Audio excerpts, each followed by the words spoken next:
Хай хүүгээ цэцэрлэгтэн хүргэж өгье.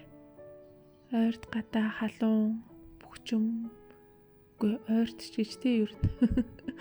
Би чинь дандаа л зундаа халуун бөхчөм бидیں۔ Би чинтэй харьцуулахад Улаанбаатар бол харьцангуй сэрүүн таатай зундаа бол үнэхээр тааламжтай цаг агаартай байдаг. Яг ингээд газар зүйгээр нь бодоод үзвэл би ч Улаанбаатар хоёрын хооронд за агаарын шулуун зам гэвэл 1200 км орчим гэж байгаа байхгүй. Тэгээд газраар гэвэл нэг ойролцоогоор 1400 км орчим зайтай ийм хотууд нийслүүд байгаа байхгүй юу. За тэгээд яг дундуураа ингээд улсын хилээрээ заглагддаг гэвэл одоо Бээжингээс Сэрэн хүртэл 700 км, замын үдээс Улаанбаатар хүртэл бас нэг 700 орчим км гэж бодъё. Тэнгүүд яг ингээд Бээжингээс Улаанбаатар руу гэрлүүгээ явж байхад яг ингээд цаг агаарын өөрчлөлтийг амар сайн мэдэрдэг байхгүй юу. Одоо яг Бээжингээс гараад ирээн дээр очиход цаг агаар бүр харьцангуй сэрүүхэн болоод одоо температур бол 5 орчим градусаар буурсан бидгийг.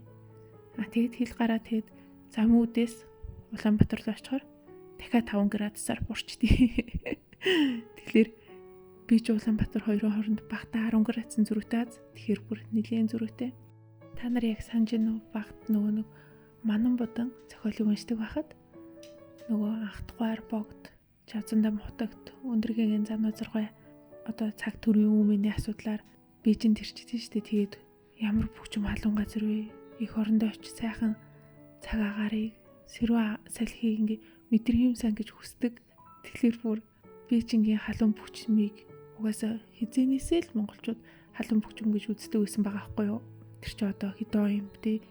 1600 оны дунд үе гэдэг чинь ер нь ялцчгүй амир бөхчм санагддаг баг. Тэгээд хит ийм халуун бөхчм цаг агаартай газрууд чинь байр, офис, барилгууд бүгдээрээ ингээд хүйтэн кондишн маш ихээр ажилуулдаг. Тэгээд тэрнээс болоод ийм халуун гадаа явж хөлсөө гаргаж явж байхад хүйтэн кондишн ингээд цохиулаад ханиад үрчдэг ч юм уу эсвэл ийм хоолой молоо ингээд сэрвэндэг ийм асуудалтай хятадууд айгүй их учирдаг байгаа байхгүй юу. Дээр нэг юм ярьжсэн юм би сонсч байсан. Яг тэрнээс ингээд халуун хөлсөө гаргачаад хүйтэн кондишн цохиулаад ингээд тэрнээс нь болоод хоолойнд нэмэр өслөвсөд тэгээ хятадууд айгүй их ингээд цэртэй болоод уушгинда тэгээ тэрийг хятадууд ер нь за монголчууд бид нэр бүгдээрээ ярьдаг айгүй их цэр нусаа ингээд гудамжинд хаяал яваад идэг гэд ер нь тэгээд идэв. Тэр нь болохоор энэ цаг агаарынхын юм өөрчлөлтөөс үүсээд тэгээд тэр одоо цээжиндээ байгаа цэр муухай зүйлийг ингээд гаргаж хайхаас өөр аргагүй байдалд ороо тэгээ яваад идэв. Тэгээд бас сайн нөгөө Монголд ах эгчэндээ очисон чи ах эгч хоёр тэгээд исэн байхгүй юу. Тэд нэр ер нь Австралид байдیں۔ Тэгээд Австралид бас яг тийм гэж байгаа байхгүй юу. Зундаа ингээд айгүй халуун бөхчм. Тэгээд ийм барилга дотор бол дандаа хүйтэн кондишн асаачдаг. Тэрнээс болоод ингээд хоолойнд нэг цэр тэглээд ч юм уу ерөөсөө ингээд цэрээ хаяад ийм цаанаа ийм цэртэй юм шиг нэг тийм болчоод идэг. Тийм болохоор нөгөө зундаа хоёр ачаа дагуулад Монголдо ирээ тэгээд цэвэр агаарт лагер дээр гаргаад тэгээд нэг өвсөн дээр хөл нүцгэнгүүлсэн чинь зүгээр алцсан гэдэг ч байгаа байхгүй юу. Тэгэд хүү маань бас яг тэгсэн Монгол руу явахаас өмнө жоохоо цор гэд ханиалгаад исэн. Тэгэл Монголд очил жоохон даарад нусна гойцсон л тоо гэхдээ. Тэгээд тэр нэг юм цэртэй юм шиг байгаад исэн зүгээр алцсан шүү дээ. Тэгэхээр Монголын зуны агаар яг юм байгаа биз.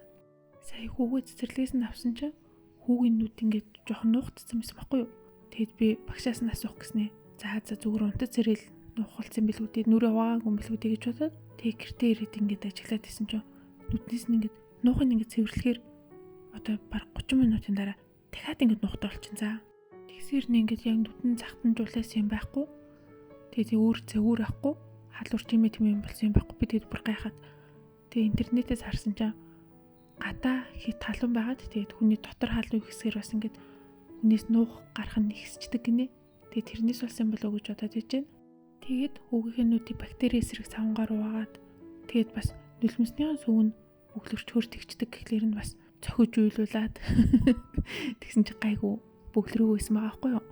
Тэгээд шөнө болоод хүүгээ 10 цагт унтуулчаад тэгээд би өөрөө гэр орны цэвэрлээ уцсанд орцороод нэг 12 гээд унтахтаа хүүгийн нүдийг харсан чинь дахиад ингээд нуух гарсан. За тэгээд нойтон өвөнгөөр ингээд арчиж цэвэрлчихэд тэгээд унтаж чадахгүй утсан дээрээс янз бүрийн тэр нүдний нуухны талаар хайж байгаа. Тэгэхээр Шөнийн 2 цагийн үед ингээд дахиад тарьсан чинь бүр нилээх нуух гарсан. Тэнгүүд нэмлэглүүд агуулад ирлээ. Тэгээд хүүхдийн эмчүүл ерөнхий үзлэг хийгээд ямар нэгэн ханиад болон өөр зовгоор алга нүдний эмчт үзүүлэхэд тэгээд нүдний эмчт үзүүлсэн чинь нүдний бүрхүүлийн өөр өсөл болсон байна. Бохир орохоор ингэчдгийн тусаалах тусаагаад хэвэн болно гинэ. За бай.